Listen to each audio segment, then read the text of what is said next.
وإذ قال لقمان لابنه وهو يعظه يا بني لا تشرك بالله إن الشرك لظلم عظيم وإذ قال لقمان لابنه وهو يعظه يا بني لا تشرك بالله إن الشرك لظلم عظيم.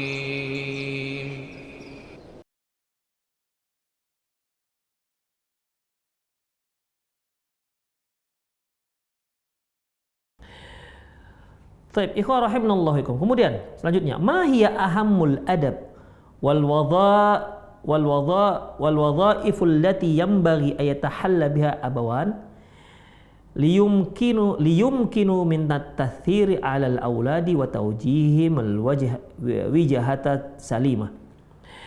Apa saja sikap-sikap terpenting yang harus disandang oleh kedua orang tua agar apa yang dia sampaikan kepada si anak, agar didikannya itu memang berbekas kepada si anak dan bisa mengarahkan si anak pada perkara yang lurus.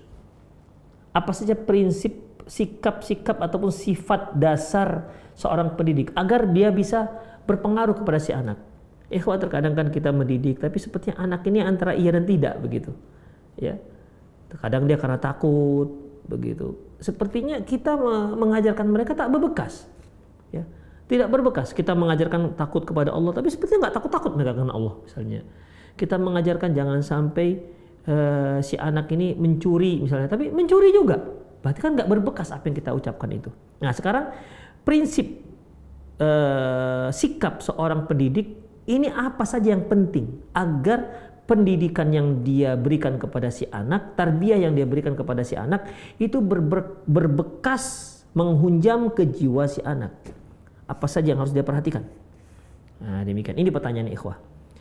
Min ahammil khisal wal adab allati yaftaridu tawfiruha fi shakhsiyatin kulli minal walidaini bal wa kullu man yatasadda lil amaliyati tarbawiyati mayali. Sesungguhnya karakter yang penting, yang terpenting dan adab yang paling penting yang wajib ada pada setiap orang tua, bahkan setiap orang yang dia terjun dalam dunia pendidikan, ya, maka mayali yaitu sebagai berikut.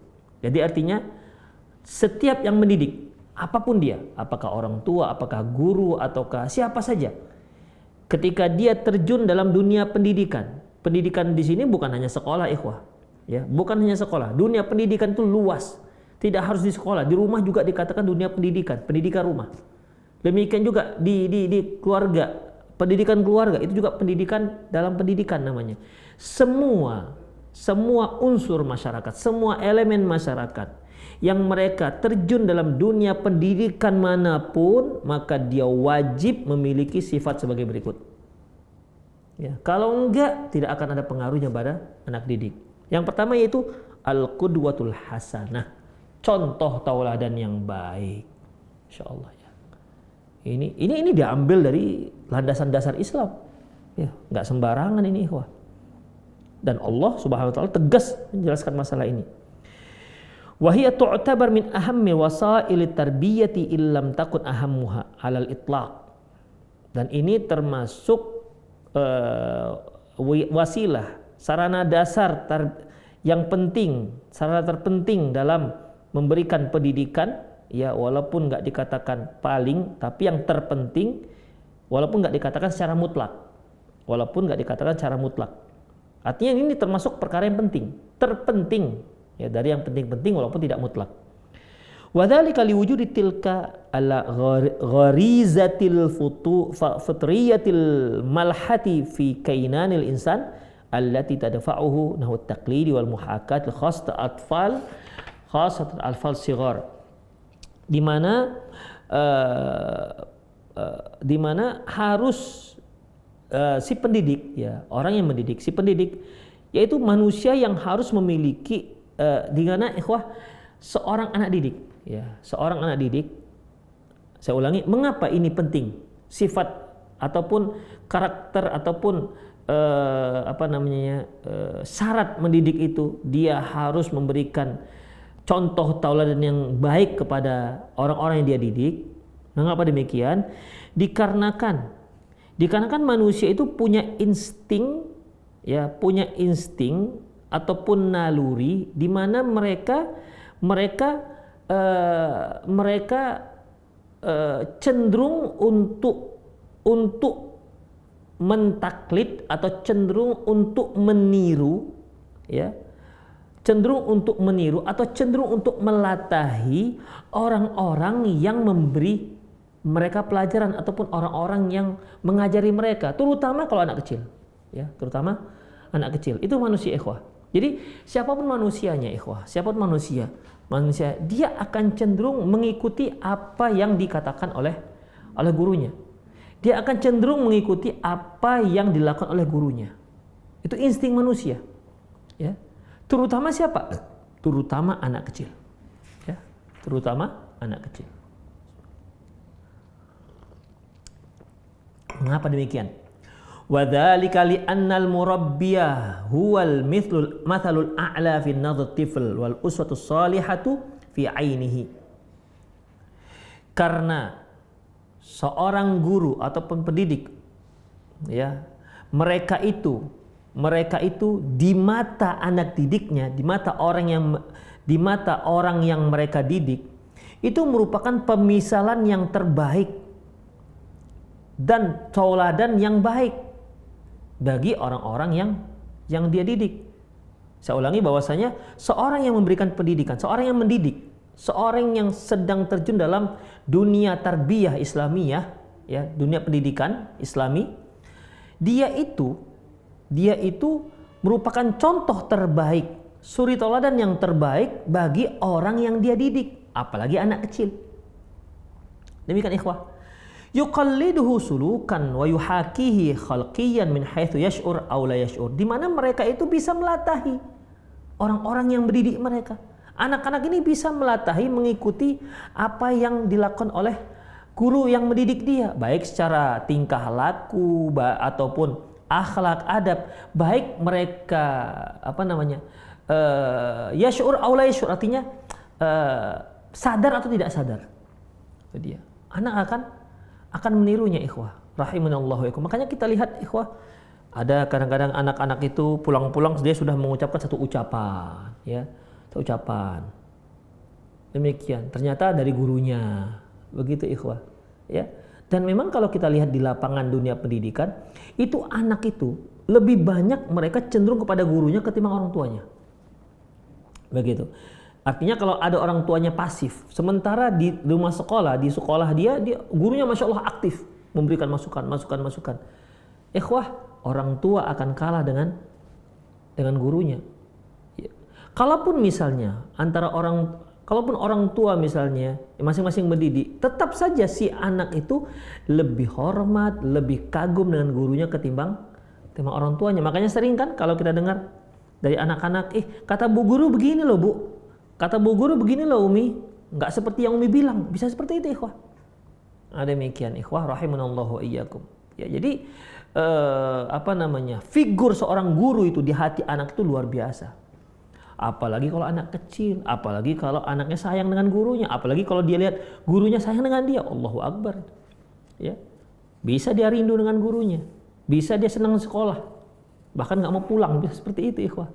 Kalau di libur, bisa nanti anak kepingin sekolah, kenapa? Rindu dengan ibu guru, bisa seperti itu, ya, karena dia lihat, insya Allah, nampak kasih sayang seorang guru terhadap anaknya. Itulah, ikhwah, artinya qudwatul hasanah, ya, qudwatul hasanah ataupun suri tauladan yang baik itu, ya, itu akan ditiru oleh si anak. Makanya kalau ada guru kemudian dia kasar terhadap anak didiknya, mencaci maki, sumpah serapah, kadang-kadang main pukul, main tampar, main jingkang, ya, ini juga berpengaruh terhadap anak yang dididik. Demikian, ikhwah. Makanya kita lihat kalau ada seperti sekolah tinggi, seperti universitas yang menerapkan di mana seniornya boleh bersikap semena-mena terhadap terhadap juniornya. Nanti yang junior setelah dia menjadi senior, begitu juga dia lakukan. Dia berbuat seperti mana perbuatan junior dahulu, perbuatan senior kepada diri mereka ketika dahulu mereka masih menjadi junior. Demikian, ngikut akhirnya, ngikut. Kalau dia dahulu ketika dia menjadi junior, senior yang mendidik dia main pukul, dia bakal kalau sudah jadi senior akan mukulin adik kelasnya, bisa ikhwah. Karena memang begitu cara pendidikannya. Supaya adik kelasnya takut, supaya adik kelasnya bisa menghormati mereka, mungkin begitulah cara mereka. Dan ini tentunya tidak sesuai dengan prinsip-prinsip Islam dalam mendidik anak didik. Apapun tingkat didikannya, dari mulai TK atau PAUD sampai perguruan tinggi.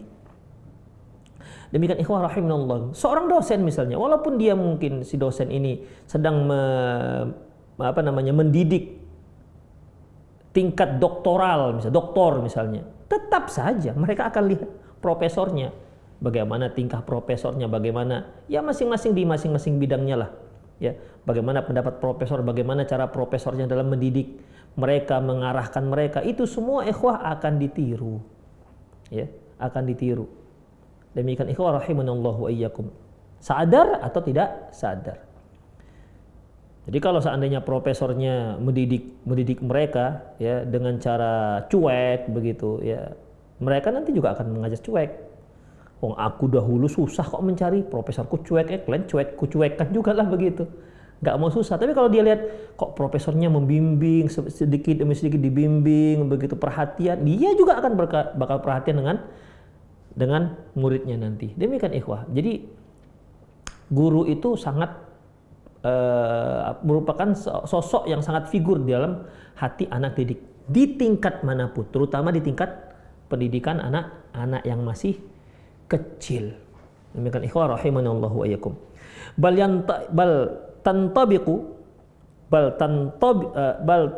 tantabi'u fi nafsihi wa ihsasihi suratihi al-qawliyah wal fi'liyah wa hissiyah wal ma'nawiyah min haitsu yadri aw la yadri. Bahkan bisa jiwanya, kejiwaannya, perasaannya, bentuknya, ucapannya, perbuatannya dan seterusnya, ya, itu bisa meniru apa yang dilakukan oleh sang guru, ya. Baik dia sadar, dia tidak tahu atau tahu. Baik dia sadar atau tidak sadar. Bisa seperti itu, ikhwah. Ya.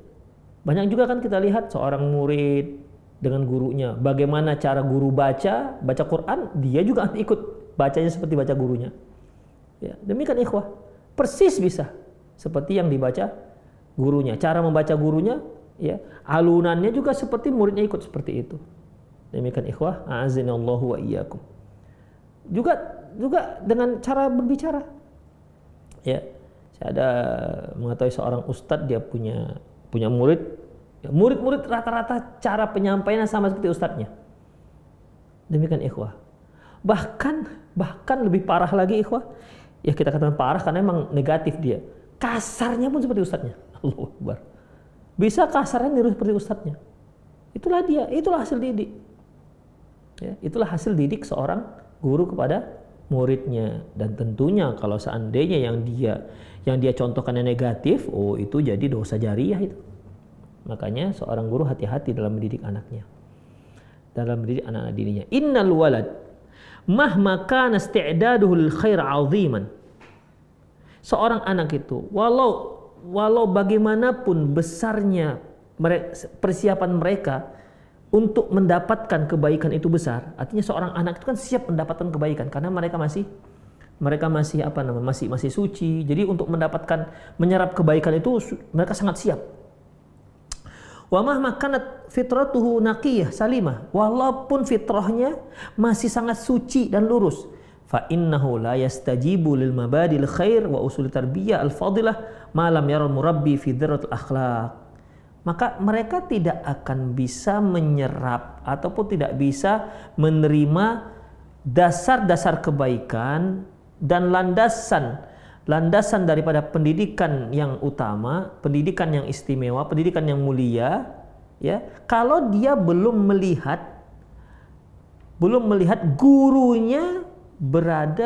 gurunya memiliki akhlak yang baik.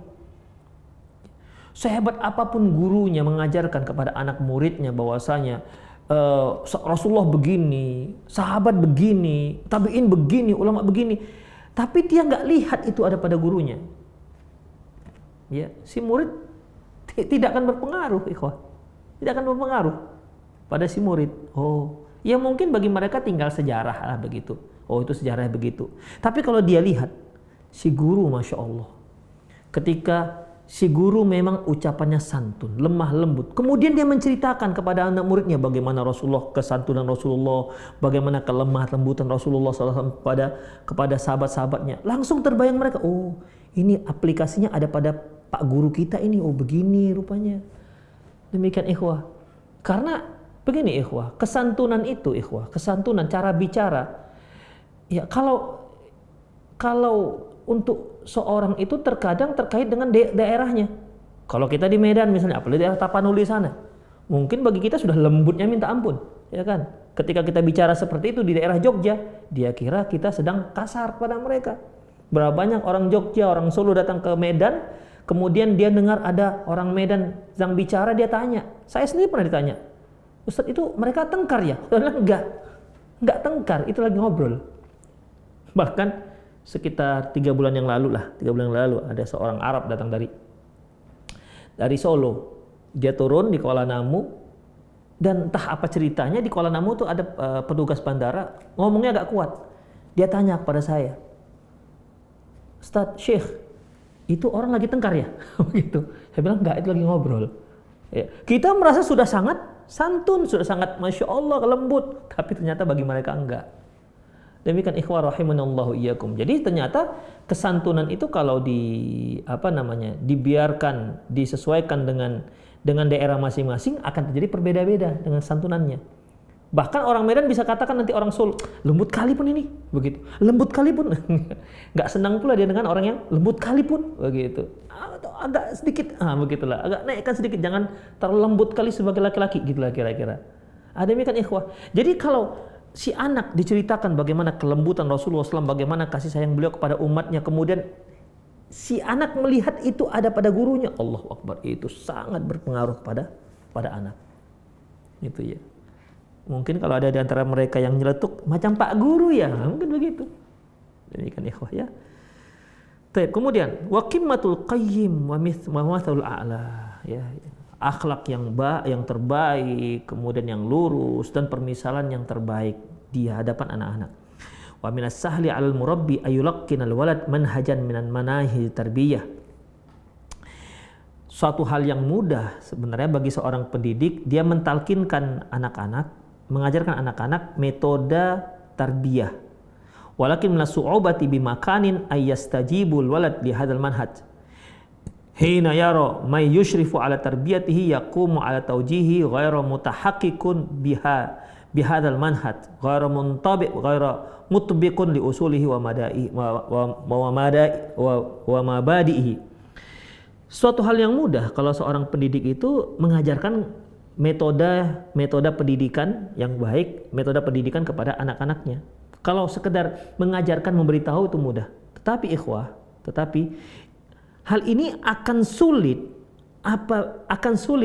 si anak menerimanya apabila dia melihat bahwasanya orang yang mendidik dia, orang yang mengajarkan dia ternyata memiliki sikap tak seperti yang dikatakannya.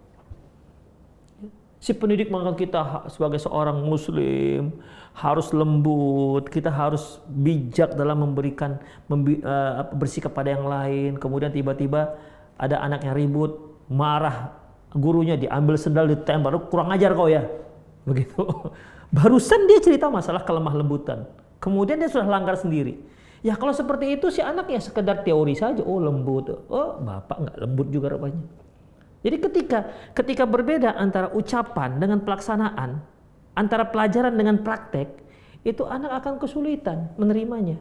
Ya hanya sekedar informasi aja lah berarti. Padahal pendidikan Islam itu tidak hanya sekedar informasi, tapi inti daripada hadaf ataupun targetnya adalah si anak bisa mengamalkan itu. Itu target utamanya, bukan sekedar tahu informasi, ya, bukan sekedar mengetahui info-info pengetahuan, tidak. Tapi target utamanya adalah bagaimana cara anak didik bisa mengamalkannya dan mengimplementasikannya pada kehidupannya. Demikian ikhwah. Jadi sulit mereka kalau dilihat ternyata gurunya, apa yang dikatakan guru beda dengan apa yang dilakukan oleh si guru. Fal waladul ladzi yara abawahu yakdziban kaifa yata'allam as-sidq. Seorang anak yang melihat kedua orang tuanya suka bohong. Bagaimana mungkin si anak bisa belajar tentang kejujuran? Demikian ikhwah. Si anak nangis, kemudian, nak jangan nangis, nanti pulang bapak belikan permen. Diamlah si anak. Pulang ditunggu si anak. Ya, permennya mana? Udahlah, kapan-kapan lah. Nah, kan bohong tuh. Ya, bohong. Demikian. Atau lebih parah lagi kalau ada yang mencari ayahnya kan atau ibunya. Nak, ibu mana nak? Kata si ibu di belakang, nak bilangin ibu nggak di rumah. Dia ngajarin anaknya bohong. Ibu nggak di rumah wah misalnya. Siapa yang ngajari? Ibunya. Ngajari anaknya bohong. Demikian ikhwah. Ya. Terus bagaimana mungkin anak bisa jujur? Demikian. Apalagi dia lihat ibunya kan. Ibunya tidak jujur. Misalnya suaminya pergi, si ayah pergi, si ibu pun pergi. Nah, si ibu nanti pesan pada anaknya, yuk nak kita pergi. Tapi nak nanti kalau ayah bilang 1 hari ini di mana saja, bilang saja di rumah ya. Gitu. Jangan bilang kita pergi-pergi, nanti marah ayahmu. Ini kan mengajarkan bohong namanya ikhwah. Bagaimana mungkin ketika kita harus jujur, semua orang pasti mengajarkan anaknya kita harus jujur segala macam. Tapi kalau dia lihat kedua orang tuanya nggak jujur, jelas-jelas bohongnya, bagaimana mungkin si anak bisa belajar jujur? Orang dia lihat si pendidiknya nggak jujur. Demikian. Atau dia nanti merasa bahwasanya ya namanya bohong biasa. Sudah biasa. Makanya kita terkadang mendapati anak-anak murid itu ada yang biasa bohong. Ya, biasa bohong. Tapi ikhwah sekarang ini malah saya sudah beberapa kali dengan nyata-nyata seorang yang sudah mengaji, seorang yang sudah tahu Islam, sunnah Rasulullah, berani bersumpah pakai nama Allah bohong. Wah, itu luar biasa. Kalau saya bilang tuh nggak masuk akal saya itu. Berani bersumpah demi Allah. Udah ketika didesak ngaku dia bahwa dia bohong. Tuh. Sampai seperti itu ikhwah. Yang mungkin kalau orang awam sendiri nggak berani mengucapkan itu. Kenapa? Takut dia kualat kalau mengucapkan nama Allah bohong. Itu dia. Kalau ini didapati dari orang tuanya bagaimana ikhwah? Si anak mendapati ini, kebohongan ini, apalagi pakai sumpah, pakai nama Allah. Ternyata dia bohong, anak tahu. Allahu Akbar. Jadi apa ini anak? Jadi bagaimana mungkin si anak bisa jujur kalau orang tuanya bohong? Itu dia. Kemudian, wal waladul ladzi yara abawahu yakshan aw yukhawinan kaifa yata'allamul amanah. Kalau seorang anak melihat orang tuanya itu pengkhianat, suka mengkhianat, ya. Tidak melaksanakan amanah. Apa yang diberikan, apa yang dititipkan misalnya, ya. Amanah yang diberikan dia langgar misalnya ikhwah. Terus bagaimana mungkin anak bisa belajar amanah dari orang tuanya? Dia akan meniru orang tuanya. Kalau orang tuanya para pengkhianat, dia akan juga menjadi khianat. Ya. Kalau orang tuanya mungkin mengkhianati orang lain, si anak bakal mengkhianati orang tuanya. Wa idza tumina khana, apabila diberi amanah dia khianat. Nah, ini uang sekolah ya. Ini uang sekolah, bayarkan untuk 3 bulan. Iya mak, bawa uang sekolah. Di tengah jalan belok ke tempatnya, ke warung. Makan di sana, uang sekolah 3 bulan ditelapnya. Kemudian kartunya itu ditata tangan sendiri. Ini mak sudah. Ini bukan pengalaman saya, enggak. Ada yang seperti itu, jangan nuduh gitu. Demikian ikhwah. Tanda tangan sendiri. Oh lengkap lah sudah. Akhirnya si anak ketahuannya bagaimana? Dipanggil ke sekolah. Kamu belum bayar dah 3 bulan. Panggil orang tuamu. Orang tua merasa aneh. Kok bisa? Saya sudah bayar. Tanya, rupanya si anak setelah nelap, bahasa Medan nelap itu dia sudah makan uang sekolah, dimakannya uang sekolah, dari rumah dikasih uang sekolah, ternyata uang sekolah nggak disampaikan ke sekolah. Ada yang seperti ini ikhwah, berkhianat. Berapa banyak para murid-murid dari rumah, masya Allah bagus, mak misi mak mau sekolah, oke, assalamualaikum, waalaikumsalam, Udah, nggak sampai ke sekolah. Nggak sampai ke sekolah. Ada yang hanya 2 jam, habis itu lompat dinding, begitu kan? Bolos. Lompat dinding, tinggalkan sekolah. Ini kan amanah, ikhwah. Si anak itu kita lepas dengan amanah, nah sekolah yang baik-baik. Mengapa anak seperti ini? Itu jangan-jangan orang tua yang dia lihat dari orang tua. Orang tua saya juga begitu, sama aja. Demikian. Jadi bagaimana mungkin si anak bisa mengemban amanah sementara orang tua pengkhianat? Kemudian wal waladu alladhi yara abawahu fi muyu'ati wastihtari kaifa ta'lam fadilah. Kalau si anak melihat orang tua suka menyimpang, ya, bagaimana mungkin si anak bisa belajar keutamaan akhlak-akhlak yang baik? Wal waladu alladhi yasma'u min abawai kalimatul fisq was-sab wal bada'ati kaifa ta'lamu halawatul mantiq. Seorang anak yang hari-hari dia mendengar dari kedua orang tuanya kalimat-kalimat fasik, kalimat yang celaan, cercaan, kalimat-kalimat kotor, bagaimana mungkin si anak belajar bagaimana kesopan santunan dalam berucap? Wong hari-hari dilihat emaknya ngomongnya nggak beres, hari-hari emak dengan ayahnya ngomongnya nggak beres. Ya, terkadang sudah terbiasa dengan ucapan cacian, makian. Terkadang kalau marah langsung mengucapkan hewan-hewan yang ada di kebun binatang. Demikian ikhwah, yang nggak pantas untuk didengar si anak. Kemudian si ibu juga membalas. Si ayah mengatakan dasar kamu ayam. Demikian. Si ibu mengatakan kalau saya ayam kamu bebek, misalnya begitu kan? Ya tentu bukan itulah yang dipilih hewannya, dipilih hewan yang apalah, yang najis-najis seperti babi, anjing begitu biasanya ikhwah.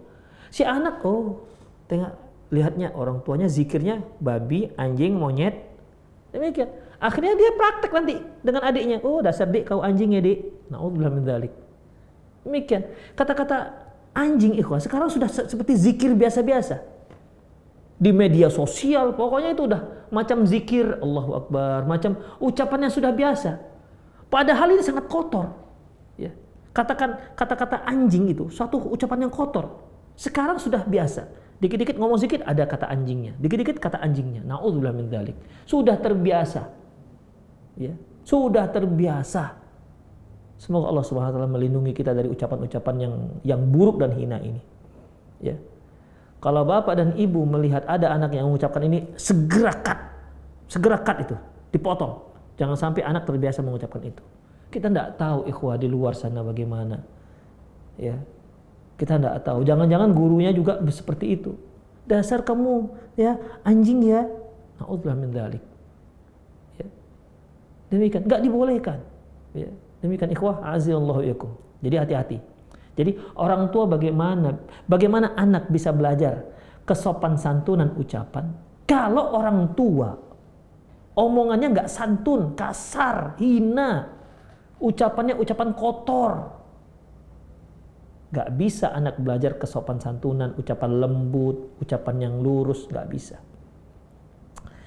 Kemudian, wal waladul ladzi yara anna abawahi ghadabun wa 'asabiyyatun wal infi'alu kaifa yata'allamu al-idzan. Apabila anak melihat orang tua itu murka, marah, kalau sudah marah menyala-nyala, bagaimana mungkin si anak bisa belajar sabar dari orang tuanya? Wal waladul ladzi yara min abawayhi al-qaswatu wal jafa'u kaifa ta'allamu raham wal mawaddah. Anak yang melihat kedua orang tuanya hatinya kasar, cuek, bagaimana mungkin si anak belajar kasih sayang? Bagaimana mungkin si anak belajar kasih dan sayang? Bagaimana mungkin? Dari mana dia bisa menirunya? Dilihat orang tuanya tidak ada kasih sayang dari orang tuanya. Demikian, orang tuanya tidak ada hatinya keras, ya, cuek, jutek, begitu ikhwah. Anak akan ikut. Demikian ikhwah rahimanallahu wa iyyakum. Wa qad tanabbaha as-salafus salih ridwanullahi alaihim, sungguh para salafus salih terdahulu telah mengingatkan kepada kita. Ila hadzal amr wa ahamiyatuhu hatta qala qail lil muaddabi waladihi. Mereka mengingatkan kepada kita bagaimana ini masalah yang sangat penting sehingga dia berkata kepada guru yang mendidik anaknya. Apa katanya? Pesannya kepada guru yang mendidik anaknya. Liyakun awwalu islahika liwaladi islahuka linafsik.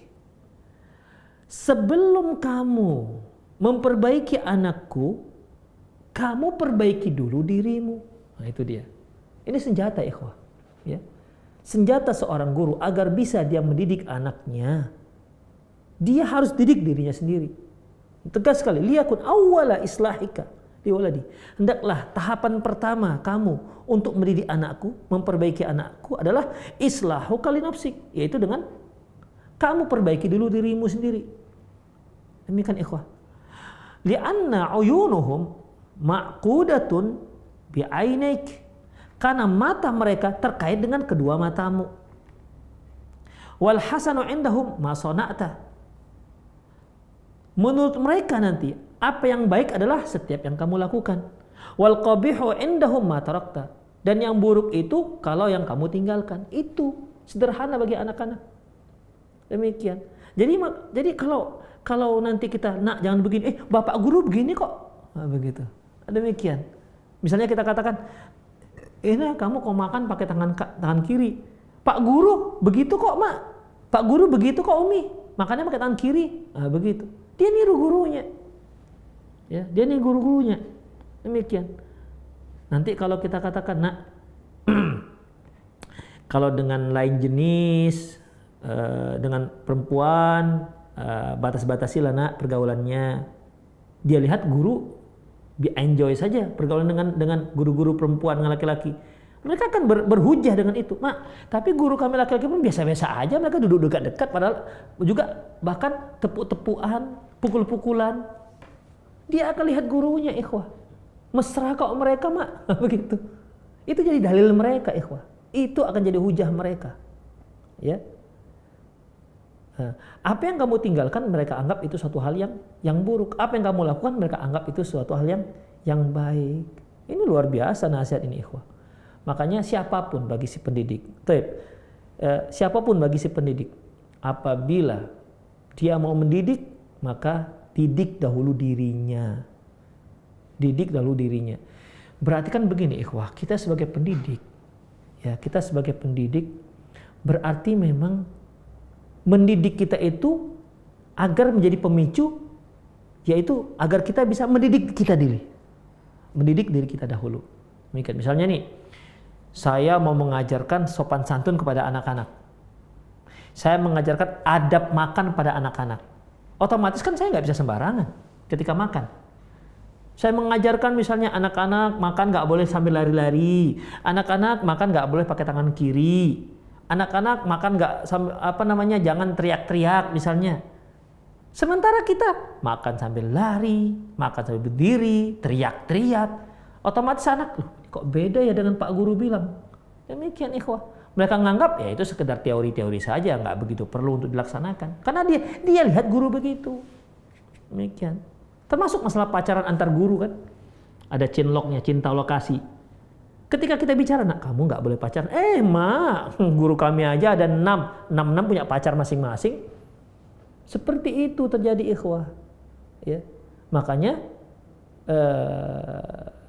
bagi orang tua yang ingin mendidik anaknya, menyerahkan pendidikan anaknya di sebuah sekolah, ya mohon diperhatikan sekolahnya. Jangan sekedar asal sekolahnya yang penting mentereng, bangunannya oke, Masya Allah fasilitasnya, tapi guru-gurunya bagaimana? Punya akhlak Islamiyah apa tidak?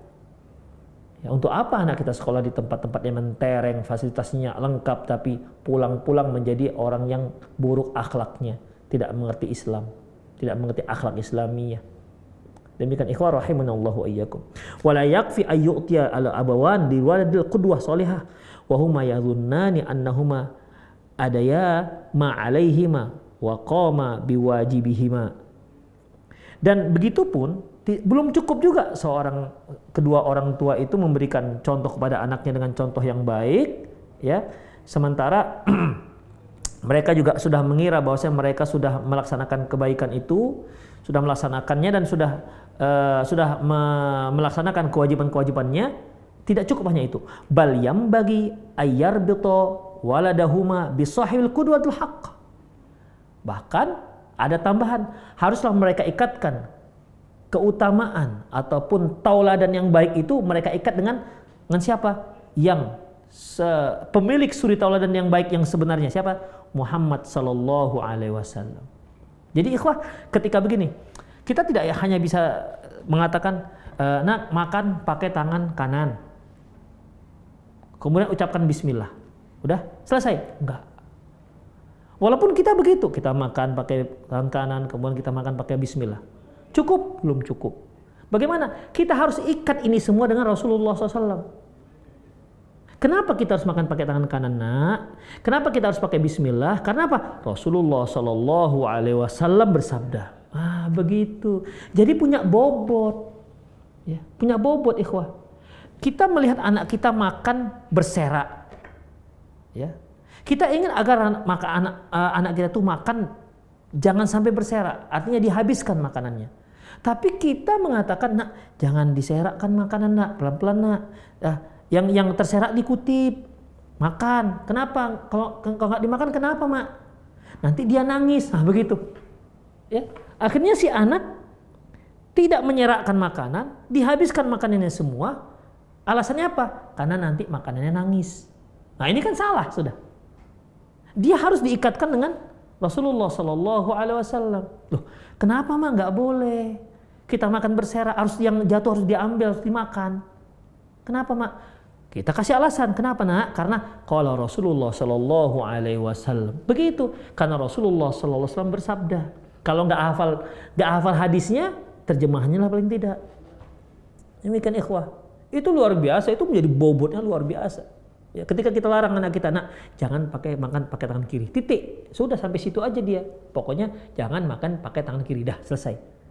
Ya, orang tuanya juga, karena orang tuanya juga makan pakai tangan kanan, nggak pakai tangan kiri. Titik, selesai. Karena apa? Karena tangan kanan itu tangan manis misalnya. Hanya itu aja. Kurang. Ya. Bobotnya bahkan sangat minim. Tapi ketika dia katakan, nak, makan pakai tangan kanan ya, nak, jangan tangan kiri. Minum pakai tangan kanan, jangan minum pakai tangan kiri. Kenapa, nak? Qala Rasulullah sallallahu alaihi wasallam, la ya'kulanna ahadukum bishimali wa yashrabanna biha fa inna syaitan ya'kulu wa yashrabu biha. Karena Rasulullah SAW mengatakan, janganlah kalian makan pakai tangan kiri dan minum pakai tangan kiri, karena setanlah yang makan dan minum pakai tangan kiri. Itu bobotnya luar biasa. Jadi si anak ketika dia mau makan pakai tangan kiri, ini setan ini kata Rasulullah. Akhirnya dia pakai tangan kanan. Kenapa? Rasulullah yang nyuruh, bukan maknya, bukan orang tuanya. Demikian. Orang tua makan pakai tangan kanan karena ikut Rasulullah. Bagaimana? Anaknya juga ikut Rasulullah. Jadi bukan ikut orang tuanya. Demikian. Si anak mengambil makanan yang jatuh, dia makan, itu bukan dikarenakan takut nangis, tapi dikarenakan Rasulullah yang menyuruh untuk mengutipnya. Idza saqata luqmatu ahadikum falyakhudhu wal yumin anhul adha. Apabila jatuh makanan kalian, ambil, kemudian bersihkan. Wala yadha ahli syaitan, jangan dia biarkan untuk setan. Oh, ini Rasulullah yang bilang. Jadi anak itu masih kecil sudah terikat dengan sunnah Rasulullah. Demikian. Ya. Kalaupun kita nggak hafal Arabnya, hadisnya, pakai bahasa Indonesia pun bolehlah. Demikian. Tapi yang jelas itu diikat dengan Rasulullah Sallallahu Alaihi Wasallam. Tapi kalau kita ingat lagi bisa mengucapkan hadisnya, wah itu luar biasa lagi. Kenapa, Umi? Karena qala Rasulullah Sallallahu Alaihi Wasallam. Wih, itu luar biasa bobotnya. Ya. Jadi si anak terikat dengan Rasulullah Sallallahu Alaihi Wasallam.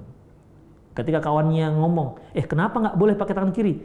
Karena umiku bilang Rasulullah bersabda. Wah, jadi uminya jadi periwayat kan, perawi hadis. Karena Rasulullah yang larang. Demikian. Ya. Rasulullah yang larang, bukan orang tua kita. Ini Rasulullah yang larang. Kalau sudah seperti itu, ikhwah, ketika lihat uminya, abinya makan pakai tangan kiri, itu diingatkan oleh anaknya. Umi, abi, kenapa makan pakai tangan kiri? Bukankah Rasulullah sudah melarang? Begitu. Kita pun bisa kena dibuat si anak. Demikian, ikhwah rahimanallahu ikum. Jadi harus diikat dengan sunnah Rasulullah sallallahu alaihi wasallam. Kita lanjutkan lagi. Summa bi qudwatir ra'il awal minas sahabati wa salafus salih wa man tabi'ahum bi ihsan. Kemudian mereka juga diikat dengan tauladan generasi yang pertama dari kalangan sahabat dan para salafus salih yang mengikuti mereka dengan cara yang baik. Berdasarkan sabda Rasulullah SAW, firman Allah Subhanahu wa taala, ulaikal ladzina hadahumullah fabihudahum muqtadi. Mereka itu generasi awal, mereka yang mendapat hidayah dari Allah, fabihudahum muqtadi, maka dengan hidayah mereka ambillah sebagai petunjuk kalian. Demikian Al-An'am ayat 90. Satu lagi, wa yambagi alla ya'zibu 'anil balil walidaini anit tarkizi ala islahi waladihimal akbar. Jangan sampai terluput juga dalam pemikiran para ayah dan bunda, yaitu untuk menfokuskan anaknya yang paling besar, memfokuskan pendidikan akhlak kepada anak yang paling besar. Wa huwa min abrazil mu'athirati fi islahi baqil aulad, karena dia merupakan ikon, ya, ikon contoh figur, ikon yang sangat berpengaruh untuk kebaikan adik-adiknya yang kecil. Setelah itu, li'annal walul asghar yuhaki 'adata ma yaf'alul akbar, karena biasanya anak si adik biasanya niru-niru abangnya yang besar. Makanya kalau abangnya suka main paret, itu adik ikut main paret biasanya. Kadang-kadang bukan adiknya ikut, memang sengaja diajak abangnya, ayo dik main paret kita, begitu. Itu ngikut abangnya. Demikian. Makanya kan sering abang ini kena hukum dengan ayahnya. Kenapa? Karena si adik hanya ikut. Demikian, dihukum abangnya, bukan adiknya. Kalau dahulu kan main sungai begitu. Nah, jangan main di sungai nanti hanyut. Ternyata main di sungai. Kamu kok ikut? Abang yang bawa, Pak. Gitu kan, akhirnya si abang. Jadi abang itu sangat besar pengaruhnya kepada adik-adiknya. Demikian. Coba kalau dia lihat abangnya Masya Allah ngapal Quran. Adik ngapal Quran. Ya. Jauh sekali kalau abang ngapal Quran, adiknya nyanyi-nyanyi. Jarang. Demikian. Biasanya ikut abangnya. Coba perhatikan bagi anak-anak yang sulung. Besar sekali pengaruhnya kepada adik-adiknya yang kecil. Demikian ikhwah. Karena dia abang tuh bisa ngajak, ya, ngajak adik-adiknya. Kemudian li'anna wadal asghar yuhaki 'adata ma yaf'alu akbar, karena biasanya anak yang lebih kecil, adik-adiknya, dia mengikuti kebiasaan abangnya. Bal yanzuru ilahi ala annahu mathalul a'la, bahkan bisa saja dia melihat ya abangnya yang paten, yang keren, ya. Mathalul a'la, permisalan yang bagus, keren, fi kulli syai', dalam semua hal. Yaktabithul katsir wal katsir min sifatihi wa 'adatihi, di mana dia meniru sifat abangnya ataupun kakaknya, ya, dan banyak meniru dari sifat-sifat abangnya dan kebiasaan abang ataupun kakaknya. Demikian ikhwah rahimunallah. Jadi kalau dia lihat abangnya pandai main bola, itu si adik melihat abangnya pandai main bola, dia juga kepingin pandai main bola. Demikian ikhwah. Kalau dilihat abangnya pandai misalnya pandai berenang, itu si adik juga kepingin pandai berenang seperti abangnya. Itu ikhwah. Ya tergantung gimana abangnya. Makanya bagi orang tua jangan lupa, jangan sampai terluput bahwasanya perhatikan anak sulung. Itu dia, perhatikan anak sulung. Karena dia adalah merupakan awal dari sebuah kebaikan, awal dari sebuah generasi. Ya, baik si sulung, kemungkinan besar adik-adiknya juga baik, insya Allah. Ini walaupun prinsip umum tidak harus mesti mutlak, ya, tapi umumnya seperti itu.